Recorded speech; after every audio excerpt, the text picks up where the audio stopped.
Assalamualaikum warahmatullahi wabarakatuh. Innal hamdalillah nahmaduhu wa nasta'inuhu wa nastaghfiruh wa na'udzubillahi min shururi anfusina wa min sayyiati a'malina may yahdihillahu fala mudhillalah wa may yudlilhu fala hadiyalah. Asyhadu an la ilaha illallah wahdahu la syarikalah wa asyhadu anna Muhammadan abduhu wa rasuluh.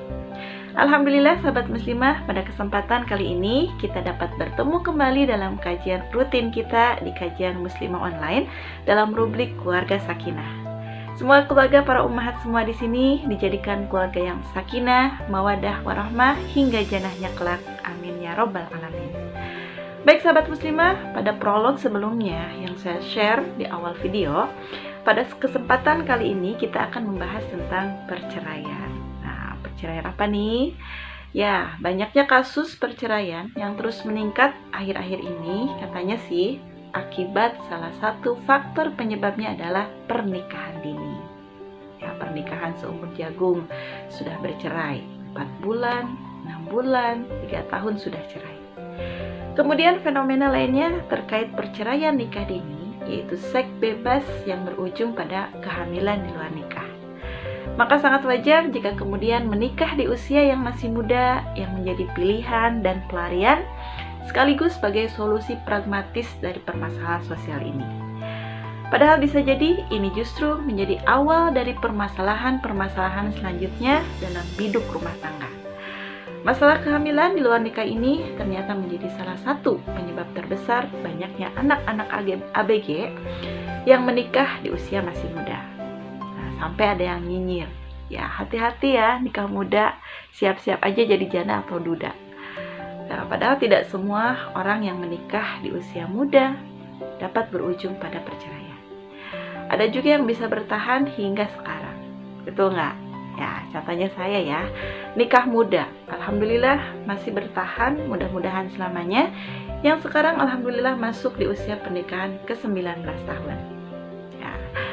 Baik sahabat muslimah, bagaimana kita menyikapi tentang kasus perceraian ini? Ya, kasus perceraian dalam pernikahan dini ini. Yang pertama, harus kita pahami ya, bagaimana sih pandangannya ya menikah muda dalam Islam itu. Di dalam Islam tidak ada batasan seseorang menikah kapan. Ya, tentunya setelah orang tersebut yang akan menikah itu sudah balik, mampu bekerja dan berkecukupan, bisa untuk menjalankan pernikahan atau melaksanakan keluarga. Untuk itu, menikah muda dalam Islam hukumnya halal atau boleh, selagi dalam rukun pernikahan yang sah dan sesuai dengan syarat-syaratnya. Menikah muda itu menjadi sah-sah saja. Boleh menikah muda asalkan bertanggung jawab terhadap pilihannya tersebut, bukan untuk main-main atau berbekal nekat atau karena sudah kebelet, ya.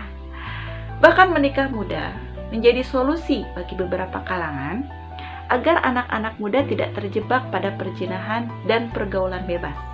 Ya, sehingga dibutuhkan panduan nizam ijtimai, yaitu sistem pergaulan dalam Islam. Kemudian hal yang kedua yang harus kita pahami, bahwa kondisi anak-anak pada zaman dulu dengan zaman sekarang itu berbeda.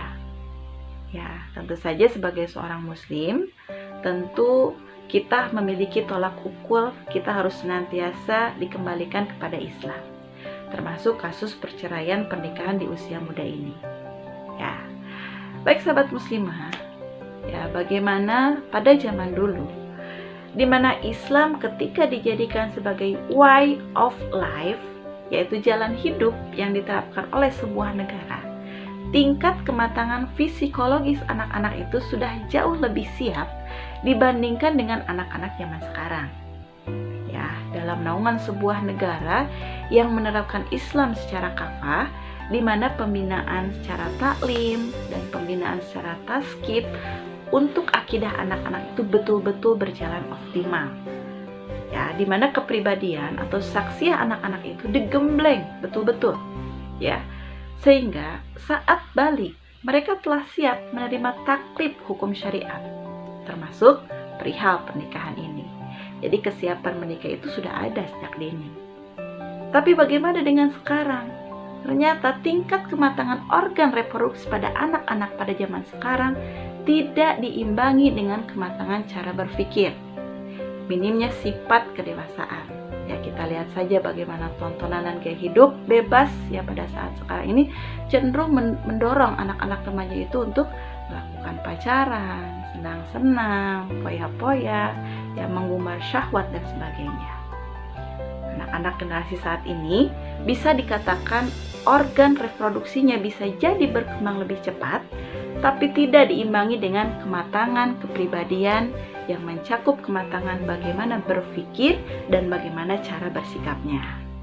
Ya, sebagai contoh misalnya ya, ada bapak muda yang masih suka gitu ya nongkrong-nongkrong bareng teman-temannya atau tur jalan-jalan sama teman-temannya, sedangkan istri dan anak gak diajak. Dia lebih memilih bersama komunitasnya. Atau juga ibu-ibunya nih, ya, ibu-ibu muda yang masih asik, yang lebih asik nonton drakor, drama Korea atau sinetron daripada melayani suami, membacakan buku cerita untuk anaknya, atau masih senang nongkrong-nongkrong dengan teman-temannya. Ya ini contoh bagaimana kurang dewasa ya dan cara berpikirnya. Kemudian pasangan muda juga masih lebih mudah dipengaruhi oleh teman-temannya, apalagi oleh orang tuanya. Ada suami atau istri yang lebih nyaman ya kumpul dengan komunitas mereka.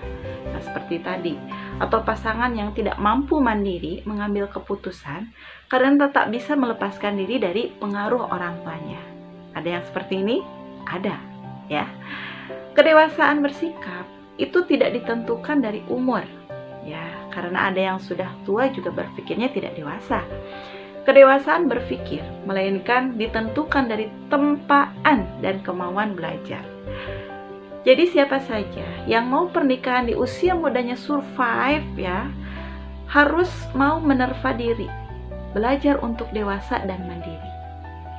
Kalau kurangnya pengalaman hidup, tidak mampu mengendalikan emosi, egonya masih besar, terutama kecukupan ilmu agama yang menjadi benteng dalam keluarga, serta life skill atau keterampilan dalam rumah tangganya masih minim, ya wajar.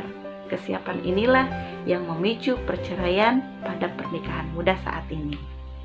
Ya, dulu dengan gemblengan Islam di usia 15 tahun itu sudah didorong untuk mandiri, punya tanggung jawab, mencari uang sendiri.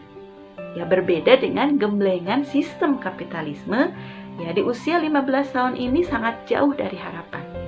Karena gaya hidup bebas, hedonis, sehingga menyebabkan gagap tanggung jawab dalam rumah tangga. Maka sebenarnya bukan soal menikah mudanya ya, atau berapa batas usia menikahnya yang perlu kita soroti, tapi kondisi psikologis generasi muda saat ini yang belum siap dan bagaimana menyiapkan generasi muda agar siap menghadapi kehidupannya ketika dewasa, termasuk kesiapan untuk menikah, kesiapan ilmu, skill atau keterampilan rumah tangga, dan tanggung jawab. Makanya nikah muda itu siap ilmunya jadi luar biasa, kalau mudah nikah kurang ilmunya jadi innalillahi. Baik sahabat muslimah, dalam hal ini ada beberapa tips yang mudah-mudahan dapat bermanfaat ya, bagaimana agar pernikahan muda bisa tetap bahagia. Yang pertama, pahami kalau hidup itu berubah setelah menikah. Ya, tidak lagi sama seperti dulu. Ada peran dan tanggung jawab yang harus dijalani masing-masing dalam keluarga. Sudah menjadi suami, sudah menjadi istri. Nah, sebagai suami harus menafkahi istri, melindungi, menenangkan, dan juga membimbing istri, memberikan rasa aman dan kenyamanan. Kemudian bagi para istri, ya sebagai istri, pahami ketaatan adalah pada suami, bukan pada orang tua. Jadi, jangan suka berkeluh kesah atau curhat pada orang tua ketika pernikahan belum berjalan sesuai harapan. Kalaupun ingin mencari solusi, cari pihak ketiga yang betul-betul mau memberikan solusi, bukan malah menambah masalah.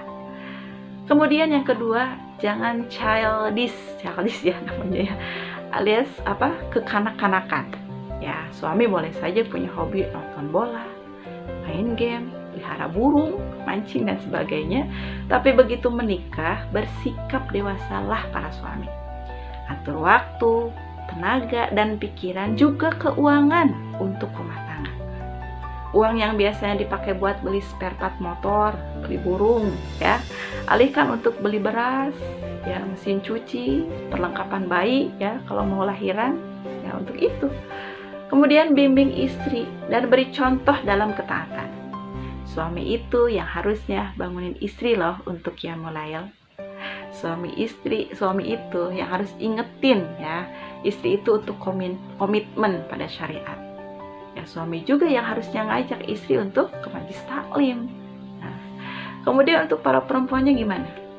Jadilah istri yang baik. Ya, jangan keluyuran bareng teman-teman kalau belum dapat izin dari suami. Juga jangan marah kalau suami nggak ngasih izin.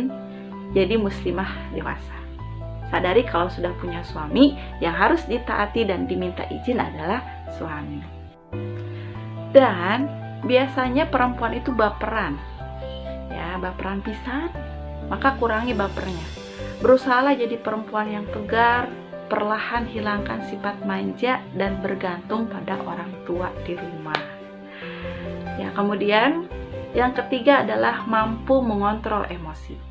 Ya, jangan mudah marah, tapi mudahlah untuk memaafkan. Ulah sarwana. Ya. Di awal nikah harus dipahami bahwa kita dengan pasangan itu orang yang baru hidup bersama. Banyak tidak kenalnya dan butuh waktu untuk saling kenal lebih mendalam. Jadi la tagdob walakal jannah. Ya, jangan marah maka surga bagimu.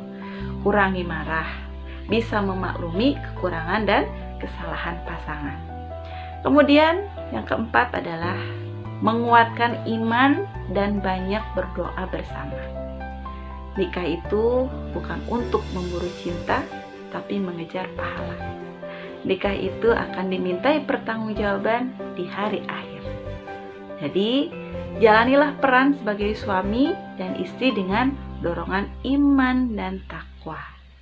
Munculkan rasa rindu pada pahala, datangkan juga rasa takut berbuat dosa dengan menyakiti pasangan. Kuatkanlah pernikahan itu dengan doa.